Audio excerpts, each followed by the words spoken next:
अभी प्रधानमंत्री आए, आप उनके भाषणों को सुनिए।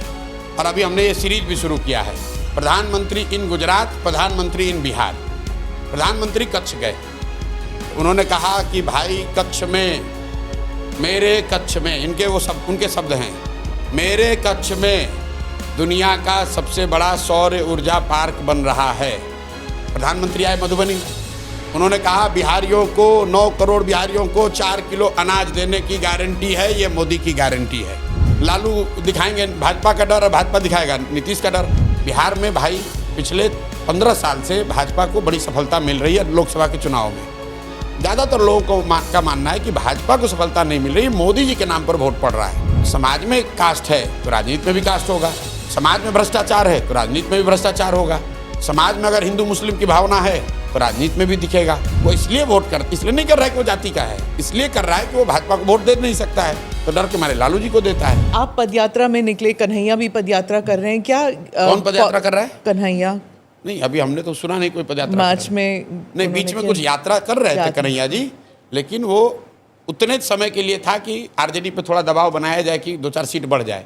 फिर आरजेडी वालों ने ऑब्जेक्ट किया कि अरे तुम यहाँ पर आके राजनीति करोगे, तो उसको भगा दिया कांग्रेस वालों ने। देखिए, राहुल गांधी भी यात्रा कर रहे हैं। कहाँ कर रहे हैं यात्रा? आए तो राहुल जी आते जाते हैं। हाँ। राहुल जी यात्रा नहीं करते हैं। यात्रा बिहार में, मैंने तो अभी कल परसों कहा है कि राहुल गांधी बिहार के किसी गांव में एक रात अगर रहे हों पूरे जीवन में तो हमको बता दें। एक रात पूरे जीवन में राहुल गांधी एक रात अगर किसी बिहार के गांव में रह के दिखा दें तो हम मान लेंगे। अरे भाई, तुम दिल्ली में बैठ के बिहारियों के नाम पर हंसते हो और यहाँ पर आके बैठ के ज्ञान दे रहे हो। राहुल गांधी के पार्टी कहाँ हंसते हो? क्या किया उन्होंने? कहा सुनिए, दिल्ली में अभी उनके तेलंगाना में उनके चीफ मिनिस्टर है रेवंत रेड्डी। अभी नया चीफ मिनिस्टर बने, 2-2.5 साल हुआ है। उससे पहले टीडीपी में था, उससे पहले आरएसएस में था, भाजपा में। मुख्यमंत्री बनने के बाद उसने आधिकारिक तौर पर एक बयान दिया एक इंटरव्यू में कि बिहारियों का डीएनए है मजदूरी करना, बिहार के लोग पैदा ही हुए हैं मजदूरी करने के लिए। अब उन्होंने ऐसा क्यों कहा? क्योंकि वो जितने उनके राइवल केसीआर के एडवाइजर या ऑफिसर थे वो सब बिहार के बैकग्राउंड के थे। तो वो ये कह रहा था कि तेलंगाना की हालत इसलिए ख़राब है कि सब बिहारी चला रहा है, और उसको जस्टिफाई करने के लिए एक लाइन और कह दिया कि बिहारियों का तो डीएनए मजदूरी करना है, इस सबको ब्यूरोक्रेट बना के रखा है केसीआर ने। आप मुझे बताइए, राहुल गांधी बिहार में आ रहे हैं, आज कांग्रेसी भी आएंगे, उनसे ज़रा पूछिएगा कि भाई तेलंगाना में रेवंत रेड्डी पर ने ये कहा है कि नहीं, और अगर कहा है तो आप लोगों ने उस पर क्या सवाल जवाब किया। आप बिहारियों को कहते हो कि तुम पैदा हुए हो मजदूरी करने के लिए और बिहार में आकर बड़ा बड़ा ज्ञान दोगे। भाई, मोदी जी से पूछा जा रहा है कि 1,25,000 करोड़ रुपया का जो घोषणा आप हाथ उठा के किए थे वो पैसा कहाँ गया? तो राहुल गांधी से भी पूछिए, लोग भूल गए हैं। इसी गांधी मैदान में राजीव गांधी ने 1989 में, ध्यान रखिए, 1989 में Rajiv Gandhi as prime minister 50,000 crore की घोषणा 1989 में, जो कि 1,25,000 करोड़ से भी ज़्यादा थी। इसी गांधी मैदान से उन्होंने कहा था कि मैं बिहार को डेवलपमेंटल हब बनाऊंगा, इसको मैं अपना डेवलपमेंट का एक्सपेरिमेंटल हब बनाऊंगा, और 50,000 करोड़ रुपए की घोषणा उन्होंने गांधी मैदान से की थी। वो पैसा कहाँ गया? अडवाणी जी ने उसके भी बाद कहा वो था कह ना, जब सकते हैं, विभाजन हुआ था, उसके बाद वो कह सकते हैं कि भैया हम चुनाव हार गए। तो उसके बाद यूपीए की 10 साल सरकार रही, नरसिम्हा राव 5 साल मुख्यमंत्री रहे, प्रधानमंत्री रहे। 15 साल कांग्रेस की केंद्र में सरकार रही है, बिहार के लिए क्या किए हो बताओ? और अगर गाली नहीं दे रहे हो बिहारियों को, तो राहुल गांधी का तो रेवंत रेड्डी लाडले मुख्यमंत्री हैं। काहे कहा कि बिहार का आदमी मजदूरी करने के लिए पैदा हुआ है, और राहुल गांधी उस पर बयान नहीं देंगे।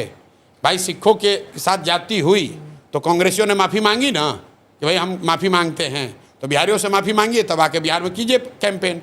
और अगर बिहारी सिर्फ मजदूरी करने के लिए पैदा हुए हैं तो तुम काहे आ रहे हो वोट मांगने? तेलंगाना में ही वोट मांग के काम चला लो, बिहार में काहे आके घूम रहे हो? भाई, बिहार में क्यों घूम रहे हो? कांग्रेस का कितना रहेगा इस बार आपके हिसाब से? कितने सीट आएंगे? जितना लालू जी भीख में देंगे उतना रहेगा। भाई, कांग्रेस का यहाँ क्या औकात है? देखिए, सब लड़के भी ताली बजा रहे हैं, उनको मालूम है बिहार में कांग्रेस जो है वो उसका कोई वजूद नहीं है। ये पिछले 25-30 साल से लालू जी का झोला ढोने वाली पार्टी है। मैंने कैमरे पर कहा है, अब एएनआई पर कह देता हूँ, राहुल गांधी बड़ी बड़ी बात करते हैं, उनमें राजनीतिक गूदा है, तो एक बार अपने दम पर बिहार में चुनाव लड़के दिखा दें, या वो खाली लालू जी से बराबरी का सीट मांग ले, 40% सीट मांग लो भाई। पर तेजस्वी जो है, जो बार बार कह रहे थे कि मुख्यमंत्री वही बनेंगे अगर ठीक कह गठबंधन रहे हैं। सरकार में आती, तो फिर पर एक कमरे में मीटिंग हुई थी और खरगे जी और राहुल गांधी ने कुछ कह दिया और उसके बाद तेजस्वी अब नहीं कहते कि मुख्यमंत्री तेजस्वी जी बनेंगे। इस बात पर ठीक है। तेजस्वी यादव को खरगे और राहुल गांधी से पूछने की जरूरत नहीं है। अगर राजद गठबंधन की सरकार बनती है तो उसके मुख्यमंत्री तेजस्वी होंगे और उसका अप्रूवल राहुल गांधी को नहीं देना है, उसका अप्रूवल लालू जी को देना है और लालू जी ने वो अप्रूवल दिया हुआ है। यहाँ की राजनीति, राजद की गठबंधन की राजनीति के मुखिया लालू जी हैं, राहुल गांधी नहीं है, खड़गे नहीं है। जो लालू जी चाहेंगे वो होगा और लालू जी यही चाहेंगे कि उनके परिवार का लड़का और रहे। दूसरी तरफ जो भाई देखिए, बीजेपी 15 और में मैं आपको एक चीज़ अपना अनुभव बता दूं। 15 में मैंने एक महागठबंधन की यहाँ मदद की है और हमने देखा है कि कांग्रेसियों की क्या स्थिति है। हम लोगों ने कहा कांग्रेस को कि 40 सीट दे दीजिए, तो लालू जी 10 दिन तक हम लोगों को कहते, उलाना देते थे, कह रहे यार काहे 40 को इसको दे दिया, हम तो 20-25 को पे मना लेते हैं सबको, तुम लोग झूठो इसको 40 दे दिए हो। तो लालू जी जो फेंकेंगे वही कांग्रेस लेगी। हाँ, राजनीतिक दल के तौर पर हाथ पांव मारना उनका काम है। भाई कांग्रेस के यहाँ जो प्रभारी है उसको बुला के कह दीजिए कि कितना मिनिमम सीट होगा जिसके नीचे नहीं जाओगे, बता दो। सर आप नंबर अगले दिन उस प्रभारी ही हट जाएगा। सर आप नंबर दीजिए। मैं बता रहा हूं, वो प्रभारी ही हट जाएगा। अगर एक आए थे उड़ीसा के प्रभारी यहाँ कांग्रेस के, कुछ बोले तो लालू जी ने उसी को हटवा दिया। अभी कांग्रेस को यहाँ कांग्रेस नहीं चलाती है, लालू जी चलाते हैं। लालू जी जैसे चाहेंगे वैसे होगा, क्योंकि गांधी परिवार से उनका जो रिलेशन है, गांधी परिवार के प्रति उनका एक ऑब्लिगेशन है। गांधी परिवार को लगता है कि जब सोनिया गांधी के विदेशी होने का मामला उठा उस समय लालू यादव ने उनकी मदद की, उसका वो कर्ज वापस कर रहे हैं। चाहे उसके एवज में बिहार के लोगों का भविष्य बर्बाद हो जाए तो कोई चिंता की बात नहीं। सर, अंत में एक सवाल मैं ऑपरेशन सिंदूर पे करना चाहती हूँ कि ऑपरेशन सिंदूर को एक एज अ मिलिट्री ऑपरेशन आप कैसे देखते हैं और as a political fall out आप क्या देखते हैं? देखिए, ऑपरेशन सिंदूर, मैं कोई मिलिट्री का विशेषज्ञ हूँ नहीं और मैं उनमें से नहीं हूँ जो कहूँगा कि देश के बाहर और विपक्ष क्या कर रहा है। मैं सरकार की बात मान लेता हूँ। सरकार ने कहा, हम लोग के विदेश मंत्री ने कहा, जयशंकर जी पढ़े लिखे समझदार बहुत सुलझे हुए व्यक्ति हैं, जयशंकर जी ने ये कहा ऑपरेशन सिंदूर के हवाले से शायद आप लोग के ही इंटरव्यू में, कि जो सीज़ फायर हुआ वो पाकिस्तान की पहल पर हुआ। तो मैं भाई जयशंकर जी की बात को मानता हूँ। तो अगर पाकिस्तान के पहल पर सीज़ फायर हुआ, इसका मतलब कि पाकिस्तान दबाव में था, पाकिस्तान की हालत ख़राब थी। जो हारता है वही तो सीज़ फायर के लिए हाथ जोड़ कर आएगा। तो अगर पाकिस्तान दबाव में था 1 दिन या 2 दिन के ऑपरेशन सिंदूर के बाद, तो भाई आप काहे सीज फायर किए? आपको 2-4 दिन और चलने देना चाहिए था, वो पाकिस्तान को मार के सेना वाले ठंडा कर देते। तो ये तो सरकार अपनी ही बात में फंसी हुई है। सरकार ये कह रही है कि मिलिटरीली ये सक्सेसफुल है।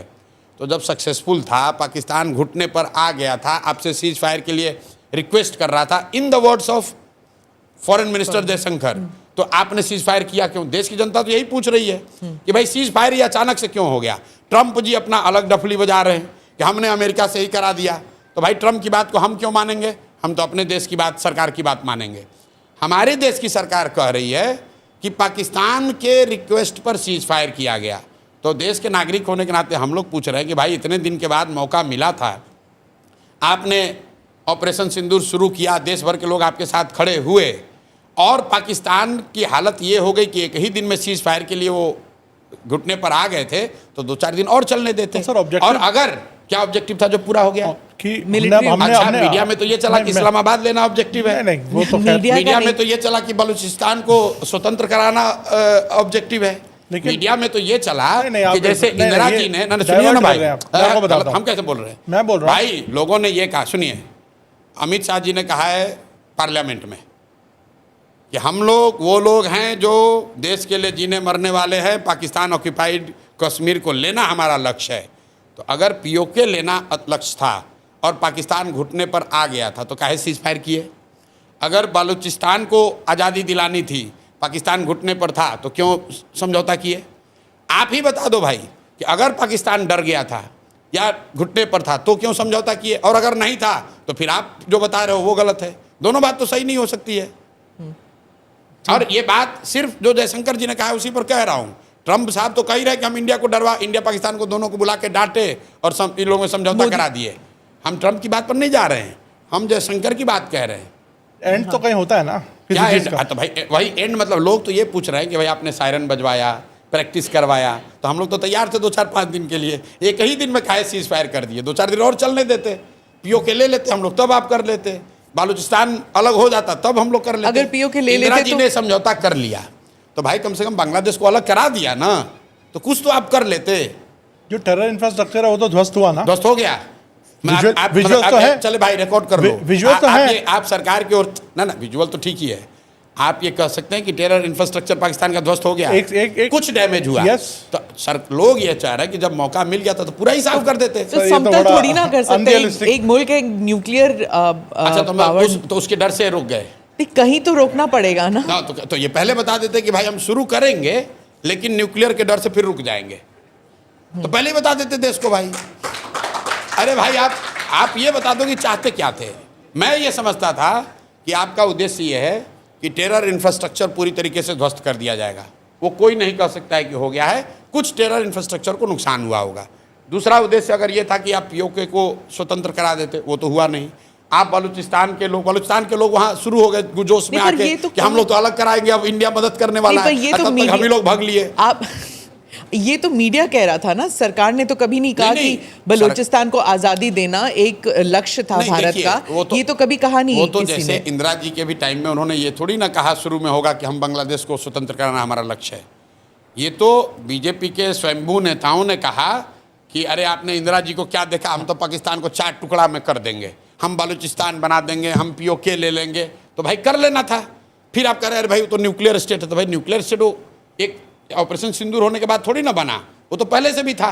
वो तो असेसमेंट मोदी जी जैसे विद्वान लोगों ने किया ही होगा पहले से। तो भाई काहे लड़ाई शुरू किए, और किए तो पूरा करना चाहिए। देश की जनता ने तो नहीं कहा कि हम लोग न्यूक्लियर वाले से डर रहे हैं। भाई देश की जनता तो आपने जब सायरन बजवाया तो हम लोग अंधेरे में निकले, सब जाके प्रैक्टिस कर लिया कि भाई चलो अब न्यूक्लियर गिरे या बम गिरे हम लोग तैयार हैं। तो काहे भागे आप मैदान छोड़ के। चलिए। इसका नुकसान है। मैं आपको ऑन सीरियस नोट, हाँ। बीजेपी को अगर आप मुझे एज एनालिस्ट पूछेंगे तो चुनावी नुकसान होगा। जिस मैनर में ऑपरेशन सिंदूर को जिस मैनर में रोका गया, और खासकर ट्रंप के ट्वीट के बाद, मैं अपना अनुभव आपको बता रहा हूं। मुझे किसी ने अमेरिका से भेजा उस समय कि ट्रंप ने ट्वीट किया है कि सीज फायर हो गया। तो मैंने कहा यार फोटोशॉप होगा, ये ऐसा कैसे हो सकता है, ये विश्वास नहीं कर सकते हो आप। स्पीच था उनका। हाँ, नहीं ट्वीट पहले, सबसे पहले ट्वीट आया था। तो मुझे ऐसा लगा, मुझे खुद लगा कि अरे यार ये तो हो ही नहीं सकता है। तो मतलब देश की जनता को ये लगा कि यार इतना बड़ा जब हम लोग तैयार मेंटली प्रिपेयर हो ही गए थे तो 1-2 दिन 4 दिन एक उसको लॉजिकल कंक्लूजन तक ले जाना था। नहीं ले गए, चलिए उनका डिसीजन है, लॉजिकल कंक्लूजन नहीं हुआ, मतलब पॉलिटिकल Political। वो खुद भी कह रहे हैं कि नहीं हुआ है। उसके बाद आप मोदी जी का बयान सुनिए, डैमेज कंट्रोल करने के लिए वो क्या कह रहे हैं कि ऑपरेशन सिंदूर जारी है, उसका फॉर्म बदल गया है। वो भी नहीं कह सकते हैं कि रोक दिया है, क्योंकि उनको भी मालूम है कि देश की जनता ये नहीं चाहती थी कि रुके। जिस तरीके से सीज फायर हुआ उससे बीजेपी को पॉलिटिकल नुकसान होगा। Thank you very much Prashant ji कि आप आए, एंड आपको शुभकामनाएं। मेरे सवाल आप पूछेंगे। जो यहाँ लोग आए उनसे पूछिएगा जरूर जी। कि 26 लाख करोड़ का पलायन हुआ है, सीडी रेशियो का मतलब क्या होता है। ठीक है, पूछिए। यहाँ जो लोग मुख्यमंत्री बनने का दावा कर रहे हैं। धन्यवाद, थैंक यू। दूसरी तरफ लालू दिखाएंगे भाजपा का डर और भाजपा दिखाएगा नीतीश का डर। अभी प्रधानमंत्री आए, आप उनके भाषणों को सुनिए। और अभी हमने ये सीरीज भी शुरू किया है, प्रधानमंत्री इन गुजरात, प्रधानमंत्री इन बिहार। प्रधानमंत्री कच्छ गए तो उन्होंने कहा कि भाई कच्छ में, मेरे कच्छ में, उनके शब्द हैं, मेरे कच्छ में दुनिया का सबसे बड़ा सौर ऊर्जा पार्क बन रहा है। प्रधानमंत्री आए मधुबनी, उन्होंने कहा बिहारियों को, 9 करोड़ बिहारियों को 4 किलो अनाज देने की गारंटी है, ये मोदी की गारंटी है। भाई 4 किलो अनाज तो पूरे देश में बांटा जा रहा है। मोदी जी का एक भाषण हमको दिखाइए आप गुजरात में जहां उन्होंने ये बात कही हो कि हम 4 किलो अनाज दे रहे हैं। तो भाई जब आप गुजरात में जाते हैं तो आप बात कर रहे हैं गिफ्ट सिटी का, आप बात कर रहे हैं सोलर पार्क का, आप बात कर रहे हैं इन्वेस्टमेंट समिट का, आप बात कर रहे हैं कि गुजरात जब 75 साल का होगा तो वो कैसा दिखेगा। और जब आप बिहार में आते हैं तो आप कहते हैं हम आपको 4 किलो अनाज दे रहे हैं, हमने अयोध्या में मंदिर बना दी, हमने पाकिस्तान को 4 टुकड़ों में बांट दिया। अरे भाई बिहार को भी तो बताओ। मोदी जी आए अभी मधुबनी में, उनके मुंह से निकल गया या उनके लिखने वालों ने गलती कर दी। उन्होंने कहा कि सहरसा से, अपने हिसाब से बहुत बड़ी घोषणा की है, सहरसा से आधुनिक वंदे भारत ट्रेन चलेगी जिससे श्रमिक परिवार के लोग आसानी से यहाँ से बॉम्बे और सौराष्ट्र में जाकर मजदूरी कर पाए, उनको जाने में सुविधा होगी। अब बताइए ये कितनी गलत बात है कि मोदी जी ये कह रहे हैं कि बिहार के बच्चों को मजदूर बनकर सौराष्ट्र और मुंबई में काम करने के लिए एक और बढ़िया ट्रेन खोला जाएगा।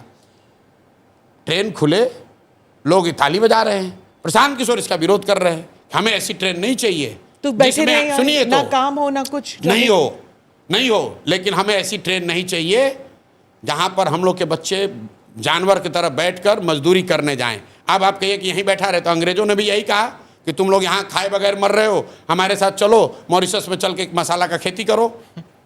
तो क्या वो हम लोग का भला कर रहे थे? मोदी जी अगर कह दें तो किस उद्योगपति की आज देश में इतनी हिम्मत है कि वो बिहार में उद्योग नहीं लगाएगा? और आप बताइए, मोदी जी का भाषण 14 में हमने लिखा है, मैं आपको कोट कर देता हूँ। मोतिहारी में मैंने उस समय मोदी जी से कहलवाया, मोदी जी ने कहा कि इसी चीनी मिल से के बनी हुए चीनी से चाय पीऊंगा, तब बिहार लौटूंगा, तब वोट मांगने आऊँगा। 14 में कहा था, नहीं बना। अरे भैया, मोतिहारी चीनी मिल का जमीन एक एक टुकड़ा बांट दिया गया, बेच दिया गया, और खरीदने वाले आधे से ज़्यादा भाजपाई हैं। आपके कैमरे पर कह रहा हूँ, फिर कहेगा कि मानहानि का दावा करेंगे। आधे से ज़्यादा मोदी जी के पार्टी के लोगों ने उस मिल के ज़मीन को बेच लिया, हड़प लिया। उसके बाद मोदी जी वहाँ 4 बार गए, लेकिन गलती मोदी जी की नहीं है, गलती बिहारियों की है, मोतिहारी के लोगों की है। क्योंकि 14 के बाद 3 चुनाव हुआ और तीनों बार भाजपा को ही मोतिहारी में फिर जिता दिया। और इस बार नहीं जिताएगा, इस बार सबक सिखाएगा, उनको दिखेगा। तो जाति एक फैक्टर है, लेकिन जाति एकमात्र फैक्टर नहीं है। पर आपके लिए कई सारे एनालिस्ट कहते हैं कि जब विधानसभा चुनाव करीब आएंगे तो सब यही उठाएंगे कि प्रशांत किशोर जो हैं ये स्वर्ण जाति के हैं, और आपकी जाति भी एक रोल प्ले कर सकती है। नहीं, देखिए, ऐसा है कि अगर आप पैदा हुए हैं भारत में तो किसी न किसी जाति में आप पैदा हुए हैं। उसका तो यहाँ पर बोलबाला नहीं है ना स्वर्ण जाति का। ये आपको किसने कहा? मान लीजिए नीतीश जी नहीं है, एक मिनट, लालू जी नहीं है। बस मैं आ रहा हूँ। नीतीश जी की जाति का कब बोलबाला था यहाँ पर? नीतीश जी की जाति की कितनी संख्या है बिहार में? 2% से कम नीतीश जी की जाति की संख्या है। तो नीतीश जी जब तक मुख्यमंत्री नहीं बने थे तो क्या हमने किसी एनालिस्ट ने कहा था कि उनकी जाति का बोलबाला हो जाएगा बिहार में? और मेरी जाति का बोलबाला क्यों होना चाहिए? भाई, बोलबाला तो अच्छी सरकार का होना चाहिए, लेकिन ये जो धारणा है कि आपकी जाति की संख्या ज़्यादा होगी तो आप जीत पाएंगे, ये सिर्फ बिहार नहीं, पूरे इंडिया का हमसे आंकड़ा ले लीजिए। ज़्यादातर राज्यों में जो सबसे ज़्यादा संख्या वाली जातियों के नेता हैं वो मुख्यमंत्री या टॉप पोस्ट पर नहीं पहुंचते हैं। आप आंध्रा को उठा के देखिए, आंध्रा में सबसे बड़ी जाति दलितों के बाद कापू की है, लेकिन वहाँ मुख्यमंत्री कौन बन रहा है? वो कम्मा बनते हैं या रेड्डी बनते हैं। महाराष्ट्र में भी आप देख लीजिए, जिनकी सबसे बड़ी जाति की संख्या वो नहीं बनते हैं। गुजरात, जिसकी जो सबसे बड़ी जाति की संख्या होती है उसका राज्य के टॉप पोस्ट पर पहुंचना। मोदी जी की जाति के कितने लोग गुजरात में हैं? शरद पवार जी के जाति के महाराष्ट्र के लोग सबसे ज्यादा संख्या में थोड़ी ना है। तो आप मुख्यमंत्री बन जाएंगे। मेरी बात नहीं हो रही है, मैं आपको एक दूसरी बात बताने की कोशिश कर रहा हूं कि जिसकी संख्या ज्यादा होती है उसको शुरुआती ताकत उसकी ज्यादा दिख सकती है। आप लालू जी के नजरिए से देखिए, लालू जी की जाति की संख्या मान लीजिए 17 है, तो क्या 17% लोग सरकार बना सकते हैं? जब तक दूसरे लोग उसमें जुड़ेंगे नहीं तब तक किसी भी जाति की संख्या इतनी नहीं है कि वो अपने दम पर किसी की सरकार बनवा दे या पूरी व्यवस्था बदल दे। अब जब आप एक डोमिनेंट कास्ट से आते हैं तो दूसरी सारी जातियां सामाजिक राजनीतिक तौर पर उससे डरती हैं और वो गोलबंद होती हैं। इसलिए आप देखते हैं कि पूरे देश में आप एनालिसिस करवा के देख लीजिएगा, अभी का ही नहीं, पिछले 20 साल का, ज़्यादातर मोस्ट डोमिनेंट कास्ट के रिप्रेजेंटेटिव जो होते हैं, लीडर होते हैं, वो समाज में टॉप पोजीशन पे उस राज्य में पहुंचने में उनको दिक्कत है। लालू जी भी नहीं बने हैं, लालू जी भी बिहार उन्होंने एक बार जीता है, ये ध्यान रखिए। आप कहिएगा लालू जी यहाँ यादव सबसे बड़ी समाज उनका संख्या वो बने, नहीं बने। लालू जी यहाँ 1995 में एक ही बार चुनाव जीते अपने दम पर, और वो तब जीते जब वो गरीबों के नेता के तौर पर देखे जाते थे। उसके बाद जब वो पिछड़ों के नेता हुए तो जब वो गरीबों के नेता थे तो लालू जी की पार्टी 54 में 53 MP जीत कर आई थी, तब बिहार झारखंड साथ में था। तो आप जब लालू जी पिछड़ों के नेता बन गए तो उनकी MP की संख्या घट के 20-25 हो गई। जब वो यादवों के नेता हो गए तो घट के 10-12 आ गए। अब वो RJD के यादव के नेता हैं तो उनकी संख्या 2-4-5 है। यादवों की संख्या उतनी है जितनी पहले थी। यादव और 1995 तेजस्वी की क्या होगा? भाई उनकी कुछ नहीं है, कुछ नहीं है, वो तो लालू जी के लड़के हैं। तो उनकी जो कुछ भी है वो तो लालू जी का है। मैं आपको लालू जी की जर्नी बता रहा हूँ। तो मैं आपको अभी भी तेजस्वी जो है वो लालू जी के बिल्कुल। अच्छा आप legacy- बताइए, अगर लालू जी का नाम न हो तो उनकी क्या पहचान है आपके लिए? हमारी बात छोड़ दीजिए, यूथ लीडर नहीं भाई आप बताइए अगर आपके नजर में है तो। नहीं, आप प्रजा के बीच भाई में हैं। अच्छा चलिए, आप बहुत होगा तो उनको यूथ लीडर कहिएगा ना। हाँ। बिहार का नेता तो नहीं कहिएगा। भाई तेजस्वी यादव का आपने खुद कहा यूथ लीडर हैं, जैसे बहुत सारे यूथ लीडर हैं यादव समाज के, उनसे बहुत काबिल यूथ लीडर हैं, दूसरे समाज में भी लड़के हैं। लेकिन जिस पायदान पर वो हैं अभी, वो इसलिए नहीं है कि उन्होंने कुछ अचीव किया है, वो इसलिए है क्योंकि वो लालू जी के लड़के हैं।